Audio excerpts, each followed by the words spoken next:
14:28 చదువుతాం. ద్వితీయోపదేశకాండము 14 అధ్యాయం 28 వచనం. నీ దేవుడైన యెహోవా నువ్వు చేయు నీ చేతి పనులన్నిటిలోనూ, అదండి, నువ్వు చేయు నీ చేతి పనులన్నిటిలో నీ దేవుడైన యెహోవా నిన్ను దీవిస్తాడు. కష్టపడి పని చేయాలి.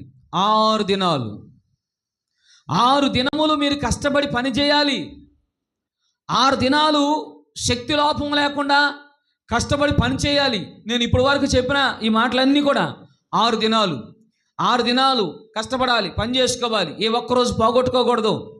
కష్టపడి పని చేసుకుంటేనే కుటుంబానికి క్షేమం, కుటుంబానికి ఆశీర్వాదం, బిడ్డలకు పోషణ, అవసరాలు తీర్చబడతాయి.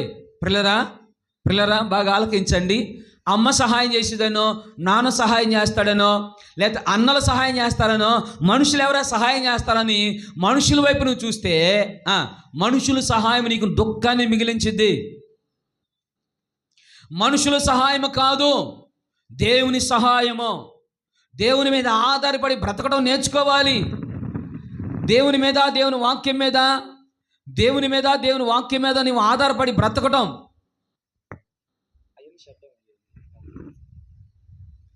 దేవుని మీద, దేవుని వాక్యం మీద నువ్వు ఆధారపడటం, దేవుని వాక్యం మీద ఆధారపడటం, దేవుని మీద ఆధారపడటం, కష్టపడి పని చేసుకోవటం. మెల్లిమెల్లిగా. ఇప్పుడు నీ వరకు ఏ పని చేయలేదు అనుకో, ఇప్పుడు నేను ఏ పని చేయకపోయినా మెల్లిమెల్లిగా అలవాటు చేసుకోవాలి. స్తోత్రం చెప్పండి, హుషారుగా చెప్పండి, గట్టిగా హల్లెలూయా. రెండు చేతుల పైకి చెప్పండి, గట్టిగా హల్లెలూయా. ఇది గట్టిగా చప్పలు కొడతారా? కొంచెం ఇటు ముందు సర్దుకొని కూర్చోండి, అటు ఇటు ముందు సర్దుకోండి. ఒకళ్ళు వెనకమాలు వచ్చే వాళ్ళకి స్థలం ఇవ్వండి. కొద్ది ముందుకు సర్దుకొని కూర్చోండి. ఇప్పుడే కొద్ది ముందుకు సర్దుకొని కూర్చుంటే ఒక లైన్గా క్రమంగా కూర్చోండి. ముందు వెనకమాలు వచ్చే వాళ్ళకి ఎవరికైనా ఉపయోగపడుతుంది. స్తోత్రం చెప్పండి, హుషారుగా చెప్పండి, గట్టిగా హల్లెలూయా. చూద్దాం, బైబిల్ గ్రంథంలో చూద్దాం. 6 దినాలు మనం చదివినట్టు వాక్య భాగంలో నిర్గమాకాండంలో మాట మనం చదువుతాం. ఒకసారి చదవండి నిర్గమాకాండం. ఇవన్నీ వివరంగా చెప్తున్నాను. నిర్గమాకాండము 20వ అధ్యాయము 9వ వచనం చదువుదామా? నిర్గమాకాండము 20వ అధ్యాయము 9వ మాట. 6 దినాలు నీవు కష్టపడి పని చెయ్యు, నీ పనంతయు చేయాలి. 6 దినాలు నువ్వు కష్టపడి నీ పనంతా చేయాలి.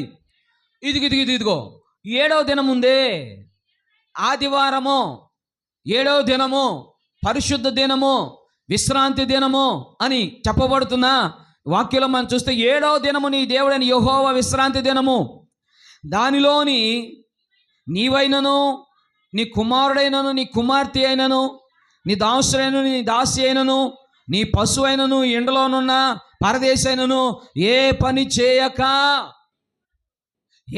చేయక పరిశుద్ధ సంఘముగా మీరు కూడుకోవాలి. పరిశుద్ధ సంఘముగా మీరు కూడుకొని ప్రార్థన చేయాలి, దేవుని సన్నిధికి రావాలి. 6 దినాలు కష్టపడి పని చేస్తున్నాము, 7వ దినాన్ని దొంగిలిస్తే, 7వ దినం దేవుని దినం, పరిశుద్ధ దినము, విశ్రాంతి దినాన్ని నువ్వు పోగొట్టుకుంటే నష్టపోయే ప్రమాదం ఉంది, జాగ్రత్త. మిగతా 6 రోజులు నీ జీవితంలో ఆశీర్వాదకరంగా, మేలుకరంగా కొనసాగించబడాలి అంటే 7వ దినము దేవుని పాదాల దగ్గర గడుపుకోవటం అనేది ఎంతైనా మనకు ఆశీర్వాదకరం. కనుక 6 దినాల పాటు కష్టపడండి, పని చేసుకోండి. 7వ దినము సంఘంగా కూడండి. మనమందరం కూడా సంఘంగా కూడాం, సంఘంగా కూర్చబడ్డాం. ఈ అభిషేక ఆరాధనలో దాదాపుగా 6 రోజుల పాటు ఉపవాసం ఉండి ప్రార్థన చేశాం. 7వ దినంలోనికి మనం ప్రవేశించాం. ఈ పగలు ఈ అభిషేక ఆరాధనలో మీ జీవితాల్లో దేవుని యొక్క ఉన్నతమైన కృప, ఉన్నతమైన ఆశీర్వాదం దేవుడు అనుగ్రహించబోతున్నాడు. స్తోత్రం చెప్పండి ఒకసారి గట్టిగా. కనుక బైబిల్ గ్రంథంలో కొన్ని మాటలు మీకు జ్ఞాపకం చేస్తాను. 7వ దినము అనేది దేవుని దినము కనుక మందిరము అనబడిన, యెహోవా సన్నిధి అనబడిన ఆ దేవుని పాదాల దగ్గరికి మనం చేరాలి. యెహోవా మందిరంలోనికి మనం రావటం వలన, దేవుని సన్నిధిలోనికి మనం ప్రవేశించడం వలన మనకి క్షేమం ఉంది అని వాక్యం తెలియజేస్తుంది. బైబిల్ గ్రంథంలో కొన్ని మాటలు జ్ఞాపకం చేస్తాను, త్వరగా చదువుదాం, శ్రద్ధగా ఆలకించండి. 84వ కీర్తన అందరు తీయండి, చక్కగా రాసుకోండి, శ్రద్ధగా వినండి.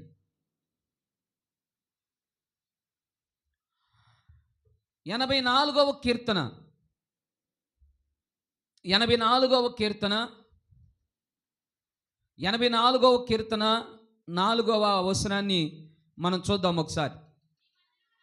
నీ మందిరమందు నివసించువారు ధన్యులు. 7వ దినము మందిరంలోనికి వచ్చావు కదా, 6 దినాలు కష్టపడి 6 దినాలు ప్రయాసపడి శక్తి లోపం లేకుండా చెమటొచ్చి కష్టపడి సంపాదించుకున్నావే, 6 దినాలు కష్టపడి సంపాదించుకొని 7వ దినము ఆయన బాధాల దగ్గరికి, ఆయన గడప దగ్గరికి వచ్చావు కదా, ఆయన సన్నిధిలోకి నీ చేరావు కదా. బైబిల్ గ్రంథంలో రాయబడింది, యెహోవా మందిరములోనికి నీవు ప్రవేశించడం వలన, యెహోవా మందిర ఆవరణంలోనికి నువ్వు రావటం వలన వాక్యం తెలియజేస్తుంది, నీవు ధన్యుడివి. యెహోవా మందిరము నివసించిన వారు ధన్యులు. దేవుని మందిరములో నివసించేవారు ధన్యులు. అందుకనే అండి ధన్యత ఉందని, క్షేమం ఉందని, ఆరోగ్యం ఉందని ఎరిగినటువంటి కీర్తనకారుడు ఒక మాట చెప్పాడు. కీర్తనకారుడు ఇలాగ అంటున్నాడు. 122వ కీర్తన మొదటి వచనంలో మనం చూస్తే, 122వ కీర్తన మొదటి వచనంలో మనం చూస్తే అక్కడ ఇలాగ మనం చూస్తాం, యెహోవా మందిరమునకు వెళ్ళుదామని జనులు నాతో చెప్పినప్పుడు నేను సంతోషించాను. మందిరానికి వెళ్దామని జనులు నాతో అన్నప్పుడు ఏం చేశాడంటే భక్తుడు, చెప్పండి ఏం చేశాడంట? ఆనందించాడు, సంతోషించాడు. కారణం ఏంటి? ఎందుకు మందిరంలోకి వెళ్దామంటే సంతోషం? దేవుని సన్నిధికి వెళ్దామంటే ఎందుకు సంతోషం? కొన్నిసార్లు ఆయా ప్రాంతాల నుంచి మీరు వస్తున్నారు, కొంత దూరమైన వాహనాలు పెట్టుకొని వస్తున్నారు. ఎందుకోసం వస్తున్నారు? ప్రయాసపడి ఎందుకు వస్తున్నాము? వాక్యంలో రాయబడింది, ఆయన గడపలో మనం ప్రవేశించటం వలన, ఆయన సన్నిధిలో మనం పాదం అవటం వలన దేవుని ఆశీర్వాదం మనకి కలుగుతుంది. స్తోత్రం చెప్పండి, హుషారుగా చెప్పండి, హల్లెలూయా. ఆయన మందిరంలో మనం ప్రవేశించడం వల్ల మనకు ఆశీర్వాదం. యెహోవా మందిరంలోనికి వెళ్దామని జనులు నాతో చెప్పినప్పుడు నేను సంతోషించాను. కొన్ని మాటలు కూడా మీకు జ్ఞాపకం చేస్తాను. 84వ కీర్తన 2వ వచనం చదువుదాం. 84వ కీర్తన 2వ వచనంలో మనం చూస్తే అక్కడ ఇలాగ మనం చూస్తాం, యెహోవా మందిర ఆవరణములను చూడవలనని, యెహోవా మందిర ఆవరణము చూడవలనని నా ప్రాణము ఎంతో ఆశపడుచున్నది, అది సొమ్మసిల్లుచున్నది, జీవము గల దేవుని దర్శించుటకు. ఇప్పుడు మనం మందిరంలోనికి ఎందుకు వస్తున్నాము? దేవుని దర్శించడానికి. నాతో కలిసి మాట చెప్పండి, నేను దేవుని దర్శించడానికి. హుషారు చెప్పండి గట్టిగా, నేను దేవుని దర్శించడానికి, దేవుని ముఖ దర్శనం చూడటానికి, దేవుని ఆత్మను పొందటానికి, దేవుని చేత బలపరచబడటానికి, దేవుని కార్యాలు చూడటానికి. స్తోత్రం చెప్పండి, హల్లెలూయా. ప్రియులారా, వాక్యం వింటున్న దైవ జనాంగమా, వాక్యాలు ఎక్కడ మనం చూస్తున్నాము? భక్తుడు అంటున్నాడు, యెహోవా మందిర ఆవరణము చూడవలనని నా ప్రాణం ఆశపడుతుంది, జీవము గల దేవుని దర్శించుటకు నా హృదయము నా శరీరము ఆనందముతో కేకలు వేస్తుంది. మందిరానికి వెళ్దామని చెప్పినప్పుడు నాకు సంతోషము, ఆనందము. ఈ మందిరంలోకి వచ్చిన తర్వాత, మందిరంలోనికి ప్రవేశించిన తర్వాత, ఆ మందిరంలో ఉన్న వాతావరణం చూసినప్పుడు, ఆ సన్నిధిలో ఉన్న క్షేమాన్ని చూసినప్పుడు, ఆ దైవ సన్నిధిలో ఉన్నటువంటి మనశ్శాంతి, ప్రశాంతత నేను చూసినప్పుడు నా మట్టుకు నేను ఇలాగ అనుకుంటున్నాను అన్నాడు భక్తుడు. 27వ కీర్తన 4వ వచనం చదువుదాం. 27వ కీర్తన 4వ వాక్యం చదువుతారా? 27వ కీర్తన 4వ వచనాన్ని మనం చూస్తే, నా జీవిత కాలమంతయు, కీర్తన 27వ కీర్తన 4వ వచనంలో మనం చూస్తే అక్కడ ఇలా మనం చూస్తాం, నా జీవిత కాలమంతయు. ఎలాగండి? నా జీవిత కాలమంతయు నేను యెహోవా మందిరములో నివసింపగోరుచున్నాను.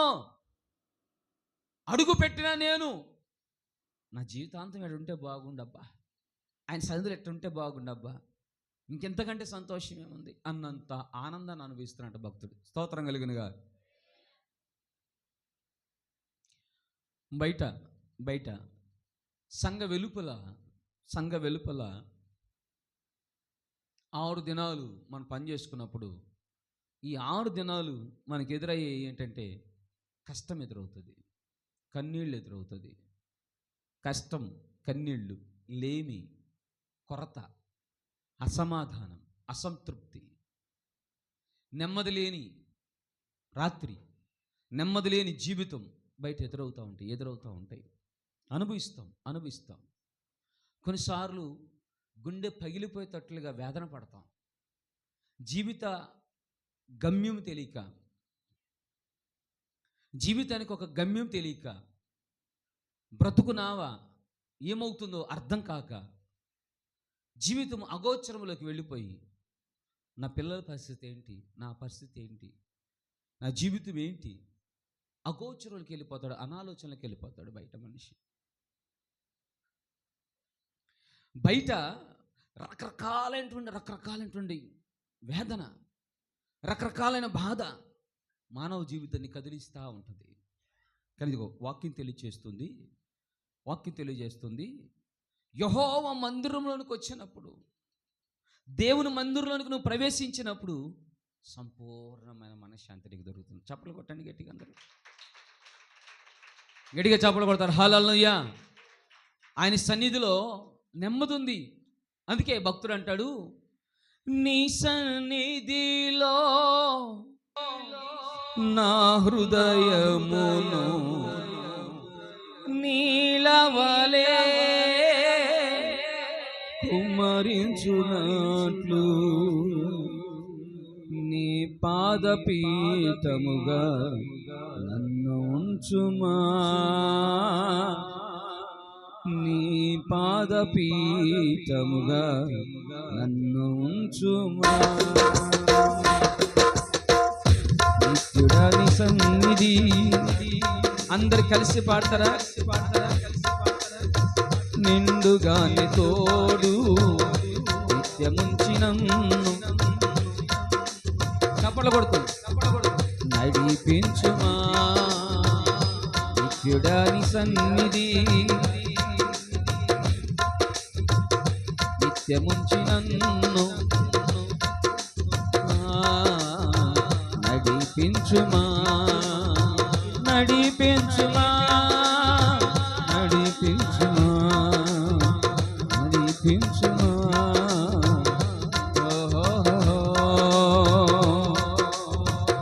నీ చిత్తమే నాలో నెరవేర్చుమా, నీ చిత్తమే నాలో. అందరు చప్పలు కొడుతూ పడతారా?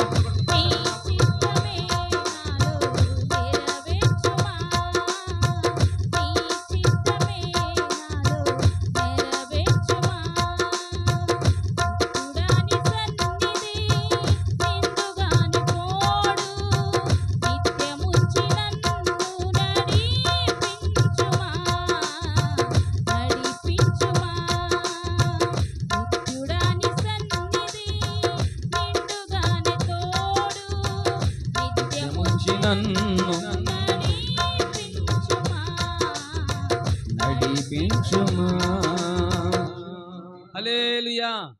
చెప్పండి గట్టిగా అందరూ హల్లెలూయా. దేవుని మందిరం, దేవుని సన్నిధి, ఆ సన్నిధిలో సంపూర్ణ సంతోషాన్ని అనుభవించడానికి భక్తుడు ఆయన సన్నిధి కోసం ఆతురపడ్డాడు, ఆరాటపడ్డాడు. నీవు నేను మనం కూడా ఈ నెలలో జరిగే ఈ అభిషేక ఆరాధనలో ఆశతో ఆసక్తితో మనం ఎందుకు వచ్చాము? ఆయన సన్నిధిలో సంతోషాన్ని అనిపించడానికి. ఒక 2 మాటలు చెప్పిన తర్వాత కొంచెం మిమ్మల్ని ప్రార్థనలోకి నడిపించి కొంచెం ముందుకు వెళ్దాం, అభిషేక ఆరాధనలోకి వెళ్దాం. దేవుని మందిరంలో నివసించడం వలన, యెహోవా మందిరంలో మనం ప్రవేశించడం వలన కలిగే క్షేమం ఏంటి? బైబిల్ గ్రంథంలో ఒక 2 మాటలు చెప్తాను, రాసుకోండి. ఒకటి, పరిశుద్ధ గ్రంథం బైబిల్ గ్రంథంలో దేవుని వాక్యంలో ఒక మాట మీకు జ్ఞాపకం చేస్తాను.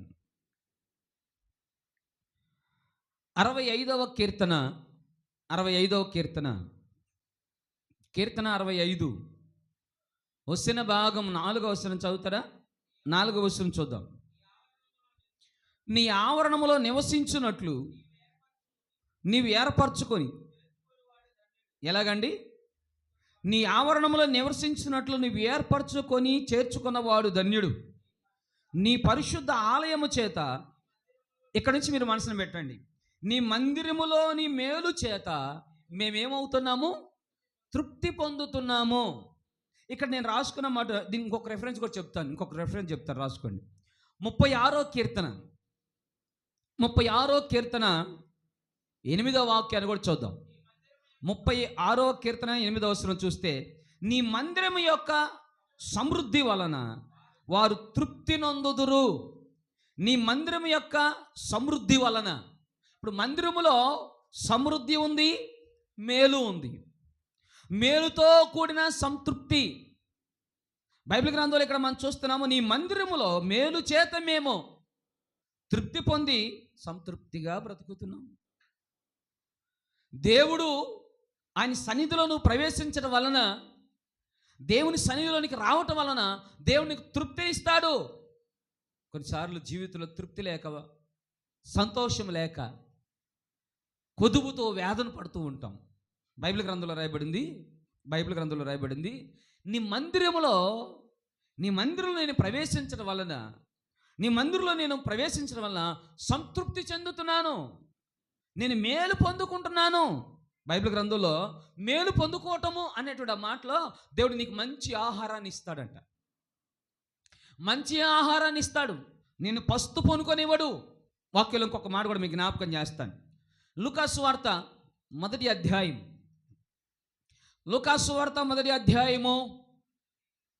53వ వచనం చదువుతారా? లూకాసు వార్త మొదటి అధ్యాయం 53వ వచనాన్ని మనం చూస్తే అక్కడ ఇలాగ మనం చూస్తాం, ఆకలి కొనిన వారిని మంచి పదార్థములతో తృప్తిపరిచి ధనవంతులను, ఇక్కడ నేను రాస్తున్న మాట ఏంటంటే, మంచి పదార్థములతో దేవుడు నిన్ను తృప్తిపరుస్తాడు. భూమి యొక్క మంచి పదార్థాలను అనుభవిస్తావు. మంచి పదార్థాలతో దేవుడు నిన్ను తృప్తిపరుస్తాడు. లేమి కొరత నిన్ను వెంబడిస్తూ ఉంటే, లేమి కొరత నిన్ను బాధిస్తూ ఉంటే, ఆయన సన్నిధిలోనికి నువ్వు వచ్చి నువ్వు చేసే విజ్ఞాపన వలన, ఆయన సన్నిధిలో నువ్వు చేస్తున్న ప్రార్థన వలన నీకు తృప్తి దొరుకుతుంది, తృప్తిపరచబడతావు. స్తోత్రం చెప్పండి, గడి చెప్పండి, హల్లెలూయా. మేలుతో నిన్ను ఆయన ఏం చేస్తాడు? తృప్తిపరుస్తాడు. దేవుడు నిన్ను తృప్తిగా బ్రతికేటట్లు చేస్తాడు. ఆయన సన్నిధిలో నివసించిన నీవు ధన్యుడివి, ఆయన సన్నిధిలోనికి వచ్చిన నీవు ధన్యుడివి, ధన్యురాలివి. దేవుడు నిన్ను తృప్తిపరచబోతున్నాడు. ఎలాగా? మంచి గోధుమతో. రాత్రి చదువుకున్నాం యెషయా గ్రంథం మొదటి అధ్యాయంలో కదా ఆ మాట మనం రాత్రి చెప్పానమాట. యెషయా గ్రంథంలో మనం చదువుతాం, మొదటి అధ్యాయంలో 19వ వచనంలో మాట మనం చూస్తాం. మొదటి అధ్యాయం 19వ వచనం, యెషయా గ్రంథం మొదటి అధ్యాయం 19వ వచనంలో, మీరు దేవుని మందిలోనికి ప్రవేశించి దేవుని యొక్క మాట మీరు సమ్మతించి దేవుని మాట విన్నట్లయితే భూమి యొక్క మంచి పదార్థాలని దేవునికి ఇస్తాడు. తృప్తిగా తింటావు, ఆశీర్వాదకరంగా ఉంటావు, మేలుతో దేవుడు నిన్ను తృప్తిపరుస్తాడు. నీ ప్రాణం తెప్పరిల్లేటట్లుగా దేవుడు చేస్తాడు.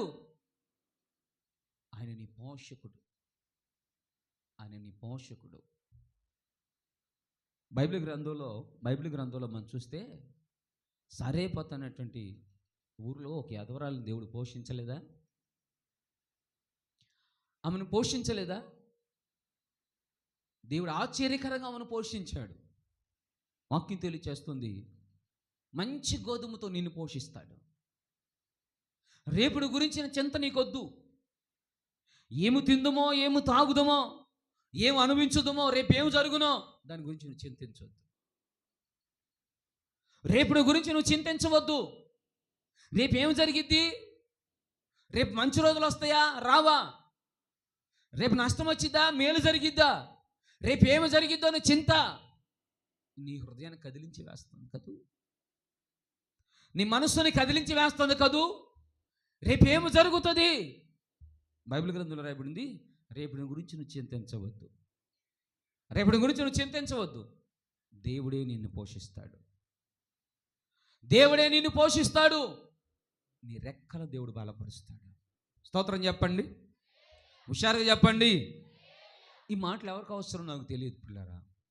ప్రభు ఎవరిని ఉద్దేశించి మాట్లాడుతున్నాడు నాకు తెలియదు, కానీ ఒకవేళ నువ్వు కన్నీటితో ఈ స్థలంలోనికి వచ్చావా, కొరతతో ఈ స్థలంలోనికి వచ్చావా, పగిలిపోయిన మనసుతో, చితికిపోయిన హృదయముతో, నా గోడు ఎవరికి చెప్పుకోవాలి, ఎవరికి చెప్పుకుంటే నా గోడు అర్థమైద్ది, ఎక్కడ ఏడవలేక, ఎవరికి చెప్పుకోలేక, 10 మందిలో నలుగురితో చెప్పుకుంటే పలసన అయిపోతానేమోనని, నలుగురితో చెప్పుకుంటే నీ కరవను మోస్తున్నావుగా అంటారేమోనని, ఎవరికి చెప్పుకోలేక, ఏమి చేయలేక దినదినము దినదినము దినదినము దినదినము కృంగిపోతున్నావేమో.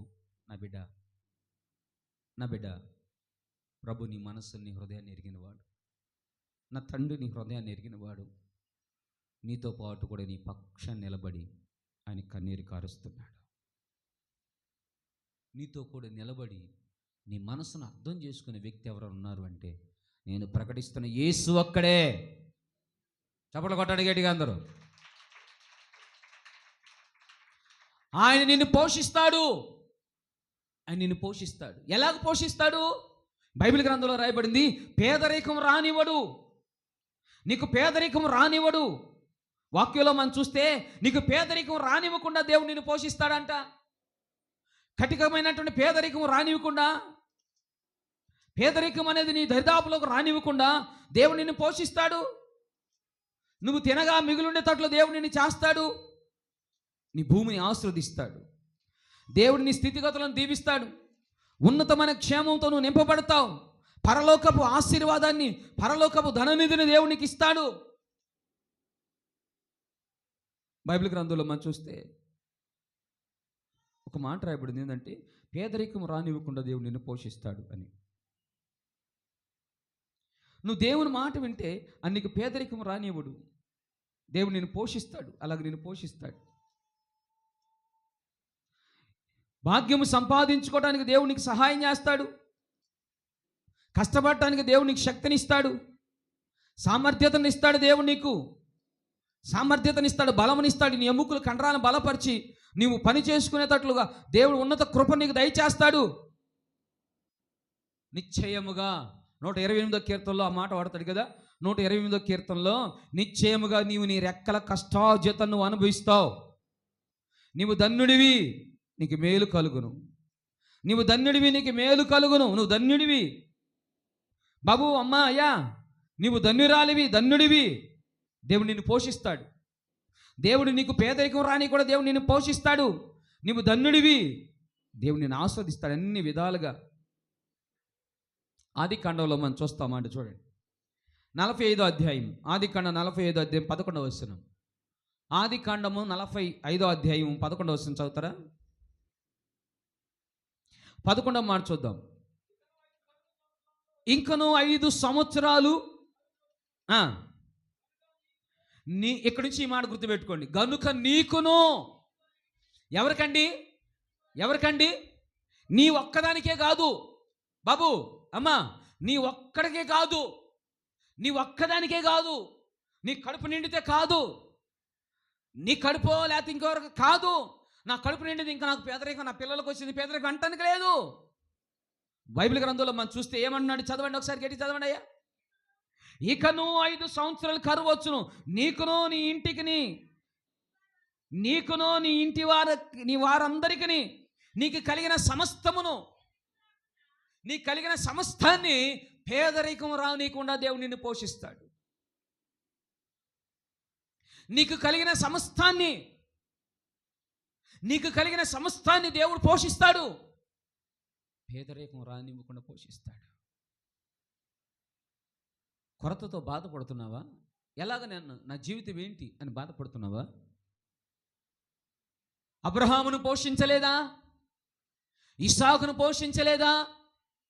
బైబిల్ గ్రంథంలో మనం చూస్తే, ఆది కాండంలో మనం జ్ఞాపకం చేసుకుంటే, ఆది కాండంలో భయంకరమైన కరువు వచ్చేసి అందరూ ఊర్లో పెట్టి వెళ్ళిపోతున్నారు. కరువు దినాలు వచ్చి, కొరత దినాలు వచ్చి, కన్నీటి దినాలు వచ్చి బాధపడుతూ అందరూ ఊర్లో వదిలిపెట్టి వెళ్ళిపోతూ ఉంటే, ఎలా బ్రతకాలో తెలియక, ఎలా జీవించాలో తెలియక, మనసు నెమ్మదలేక, మనసు సంతోషం లేకుండా అతలాకుతలం అవుతూ ఉంటే, కృంగిపోతావు, బాధపడతా ఉంటే, ఇస్సాకుతో దేవుడు మాట్లాడలేదా? దేవుడు ఇస్సాకుతో మాట్లాడలేదా? నన్ను ఏం చేయమంటావు ప్రభువా, నన్ను ఏం చేయమంటావు అని అడిగితే మాట్లాడలేదా ప్రభు అతనితో? చెప్పలేదా ధైర్యం అతనికి? నా మాట విను, ఇక్కడే ఉండు, నువ్వు ఇక్కడే ఉండు అని చెప్తే ఆ దేశం అతడు ఆ సంవత్సరం అతడు పంట వేసి 100 ఫలము పొందాను. స్తోత్రం కలుగునుగాక. చెప్పండి గట్టిగా హల్లెలూయా, చెప్పండి గట్టిగా హల్లెలూయా. గట్టిగా చప్పలు కొడతారా? అలాగా గట్టిగా చప్పలు కొడతారా? ఇది కూడా ఖాళీగా ఉంది, ఇది కూర్చోవచ్చుగా. హల్లెలూయా. దేవుడు నిన్ను పోషించడం ప్రారంభిస్తే, దేవుడు నీ కుటుంబాన్ని పోషించడం ప్రారంభిస్తే ఆశ్చర్యకరంగా దేవుడు నిన్ను పోషిస్తాడు. అద్భుతంగా దేవుడు నిన్ను పోషిస్తాడు, ఆశ్చర్యకరంగా పోషిస్తాడు, మేలుతో తృప్తిపరుస్తాడు. ఇంకొక మాట కూడా మనం జ్ఞాపకం చేస్తాను చూడండి, బైబిల్ గ్రంథంలో ఇంకొక మాట కూడా మీకు జ్ఞాపకం చేస్తాను.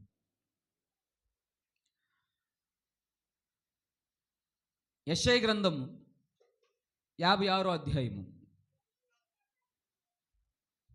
యెషయా గ్రంథం 56వ అధ్యాయము 7వ వచనం చదువుతారా? 56:7. నా ప్రార్థనా మందిరములో వారిని ఆనందింపజేసి నా బలిపీఠ మీద వారు అర్పించు దహన బలులను నా మందిరము సమస్త జనులకు ప్రార్థనా మందిరం అనబడును. ఏం చేస్తాడు అక్కడ? ఆనందింప చేస్తాను, సంతోషాన్ని ఇస్తాను. నా మందిరములోకి వచ్చిన నీకు సంతృప్తే కాదు, మేలు కాదు, సంతోషాన్ని కూడా ఇస్తాను నేను నీకు. మందిరంలోకి వచ్చి సన్నిధిలోకి వచ్చి ప్రవేశించి సన్నిధిలో ప్రార్థించుతున్న నీకు తృప్తిగా బ్రతకడమే కాదు, జీవితాంతం సంతోషాన్ని ఇస్తాడు దేవుడు. చప్పట్లు కొట్టండి గట్టిగా అందరూ. సంతోషకరమైన జీవితాన్ని ఇస్తాడు. నెమ్మదితో నిద్రపోయే రోజులు వస్తాయి. ఇప్పటి వరకు నెమ్మది లేకుండా నిద్ర పట్టట్లేదా? కొన్నిసార్లు మనం అంటాం కదా, ఏందయ్యా అలా ఉన్నావేంటి? ఏం చెప్పేది పాస్టర్ గారు? జీవితాన్ని గురించి, కుటుంబాన్ని గురించి, బిడ్డల గురించి ఆలోచన చేసి నిద్ర పట్టట్లేదు, సరిగా ఆరోగ్యం సరిగా ఉండట్లేదు, బాధపడతాం. నిద్ర పట్టట్లేదు, ఎంత నిద్రపోదామని చూసినా, ఎంత మర్చిపోదామని చూసినా నిద్ర పట్టట్లేదు, నిద్ర రావట్లేదు నాకు. దయ్యాలతో స్నేహం చేయాల్సి వస్తుంది రేత్రిపూట నేను అని మాట్లాడుకుంటూ ఉంటాం. అంతరంగంలో ఉన్నటువంటి దుఃఖం, అంతరంగంలో ఉన్నటువంటి వేదన, అంతరంగంలో ఉన్న బాధ మనకు నెమ్మది లేకుండా చేసి, సమాధానం లేకుండా చేసి, నిద్ర పట్టనివ్వక సుఖం అనేది నీ జీవితం నుంచి తోలివేస్తుంది.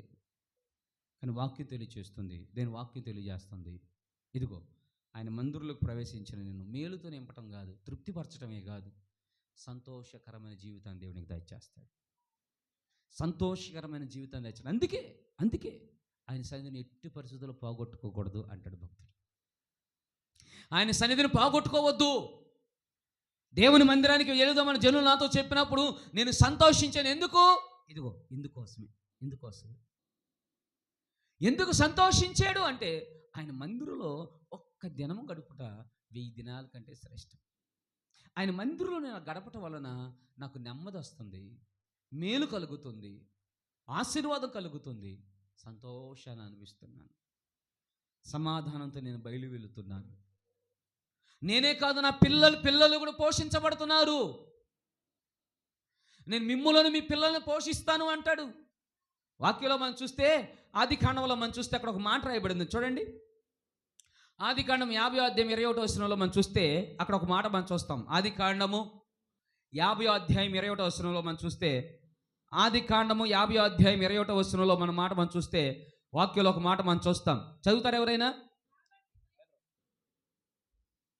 చదవయ్యా. కాబట్టి భయపడకుడి. ఎలాగండి? ఆదికాండం 50వ అధ్యాయం 21వ వచనంలో కాబట్టి భయపడమాకండి, మిమ్ములను మీ పిల్లలను కూడా దేవుడు నేను పోషిస్తాను. ఇది దేవుని వాగ్దానం. పరిశుద్ధులకు దేవుని వాగ్దానం. దేవుని బిడ్డలకు ఇది వాగ్దానం. నిన్ను పోషించడమే కాదు, నీ పిల్లలు కూడా పోషిస్తా. నీ పిల్లలు నేను పోషిస్తా. నా మందిరంలో నువ్వు గడప పెట్టుకుంటే, నా గడప దగ్గర నువ్వు కనిపెట్టుకుంటే, నా సన్నిధి దగ్గర నువ్వు కనిపెట్టుకుంటే, 6 దినాలు నువ్వు కష్టపడి పనిచేస్తున్నావు. 6 దినాలు నువ్వు కష్టపడి పని చేసుకుంటున్నావు. 7వ దినం నా సన్నిధికి వచ్చావే, 7వ దినం నా పాదాల దగ్గర మొరపెట్టావే, 7వ దినం నా పాదాల దగ్గర నా సన్నిధిలో ప్రవేశించి కన్నీరు కార్చావే. నీ కన్నీటిని నేను చూశాను, నీ కష్టాన్ని నేను గుర్తుపెట్టుకున్నాను. ఇక నిన్ను ఆస్వాదించడం ప్రారంభిస్తాను. చప్పట్లు కొట్టండి గట్టిగా, అందరూ దగ్గరగా, హుషారుగా. హల్లెలూయా. కొట్టండి, గట్టి కొట్టండి సార్, చప్పట్లు కొట్టండి. వినండి, చేతులకు నొప్పి తగిలినట్టు కొట్టమాకండిట, అటు కాదు, గట్టి కొట్టాలి. సంతోషంగా ఉండండి. ఒక మాట చేత బాగా ఆలకించండి. ఆయన మందిరములో నీకు సంతోషం, ఆయన మందిరము నీకు ఆనందం. నీకోసం ఇప్పుడు నేను ప్రార్థన చేయబోతున్నా. ఒక మాట చేత బాగా ఆలకించండి. మీ కొరకు నేను ఇప్పుడు ప్రార్థన చేయబోతున్నాను. ప్రార్థన చేసే నాలో ఏమీ లేదు. చాలాసార్లు మాట చెప్తున్నాను. నేను ఎవరిని బాగు చేయలేను, ఎవరిని నేను స్వస్థపరచలేను. కొన్నిసార్లు స్వస్థత పొందుకున్నటువంటి వాళ్ళందరూ కూడా, స్వస్థత పొందుకున్న అందరూ కూడా మోషే అన్నయ్య ప్రార్థన చేయగా, మోషే పాస్టర్ గారు ప్రార్థన చేయగా, మోషే పాస్టర్ గారు ఏముండదు, అంత దేవుడే. జస్ట్ నేను దేవుని ప్రతినిధిగా నిలబడుతున్నాను అంతే. నాకు వచ్చిన తలనొప్పినే తీసేసుకోలేని బలహీనుడిని నేను. కానీ మీ పక్షమున మీ కొరకు దేవుని పక్షంగా నిలబడి విజ్ఞాపన చేస్తాను. ప్రభువా, ఈ బిడ్డను ఒకసారి జ్ఞాపకం చేసుకో. కన్నీటిలో ఉన్నాడు, సమస్యల్లో ఉన్నాడు, శోధల్లో ఉన్నాడు. జ్ఞాపకం చేసుకొని విజ్ఞాపన చేస్తాను. దేవుడు నిన్ను కనికరిస్తాడు. అయితే ఒక మాట చెప్తాను, నీ హృదయము దేవుని సన్నిధిలో యథార్థంగా ఉండి నీ మనసు ఆయనకి కనెక్ట్ అయిపోవాలి. నువ్వు చేసుకోవాలి ప్రార్థన, నువ్వు చేసుకోవాలి. మనసిప్పి నువ్వు ప్రార్థన చేసుకోవాలి. దేవుని దగ్గరకు వచ్చావు, మనసిప్పి ప్రార్థన చేసుకో. బయట పరిస్థితులన్నీ పక్కన పెట్టేసేయి. బయట ఉన్న ఒత్తిళ్ళు ఉంటాయి, ఏదో ఇబ్బందులు ఉంటాయి, రకరకాల శోధనలు ఉంటాయి. ఆర్థిక భారము, అనారోగ్య భారము, మనసులో ఏమైనా పరిస్థితులు ఎన్నో ఉంటాయి బయట. వాటన్నిటిని ఒక్క నిమిషం కాస్త పక్కన పెట్టి ఆయన సన్నిధికి వచ్చినప్పుడు ప్రశాంతంగా ప్రార్థన చేసుకో. లేచి నిలబడండి, అందరూ లేచి నిలబడదాం. అందరూ లేచి నిలబడదాం. లేచి నిలబడండి.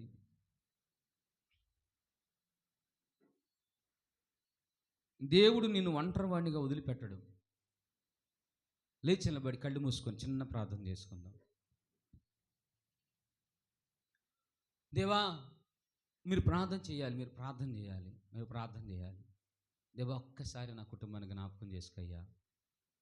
ఒక్కసారి నా కుటుంబాన్ని, నా పరిస్థితులను జ్ఞాపకం చేసుకోయ్యా అడగండి.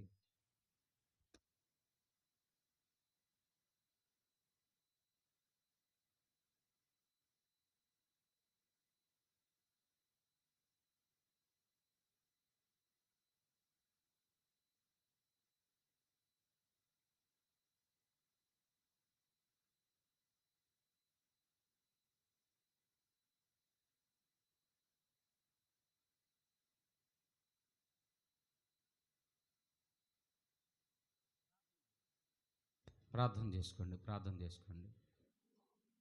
సాధ్యమంత వరకు దేవుని మందిరంలో ఉన్నాం కనుక నిలకడగా ఉండండి. నిలకడగా అటు ఇటు ద్వంద్వ వైఖరితో తిరగమాకండి. సన్నిధికి వచ్చి అటు ఇటు తిరగటం అనేటువంటిది న్యాయబద్ధం కాదు. మన మందిరంలో ఉన్నాం, దేవుని సన్నిధి అంటే సన్నిధిగానే ఉండాలి. అనాలోచితంగా ఉండడం వల్ల నీకేం క్షేమం ఉండదు. అనాలోచితంతో చేసేటువంటి ప్రార్థన అది నీకు క్షేమం కాదు. దైవికంగా లేచి నిలబడిన నీవు యథార్థ హృదయంతో ప్రార్థన చేసుకో. కన్నీటితో ప్రార్థన చేసుకో. నోరు తెరవండి. యేసయ్యా అని అడగండి. మీ కొరకు నేను ప్రార్థన చేయబోతున్నాను. అభిషేకించబడిన ఆయిలు మీ తల మీద పోసి మీ కొరకు విజ్ఞాపన చేయబోతున్నాను.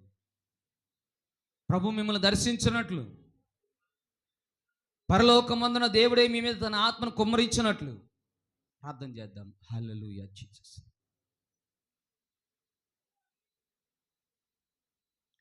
Thank you Jesus. ప్రభువా నీకు వందనాలు. వందనాలు, వందనాలు, వందనాలు, వందనాలు, వందనాలు. హల్లెలూయా, హల్లెలూయా, హల్లెలూయా, హల్లెలూయా. దేవానికే స్తుతి, స్తుతి, స్తుతి, స్తుతి, స్తుతి, స్తుతి, స్తుతి, స్తుతి. దేవానికి స్తోత్రాలు, దేవానికి స్తోత్రాలు. అడగండి ప్రభుని, అయ్యా నా జీవితం ఏంటి? నీ మందిరంలోకి వచ్చాను,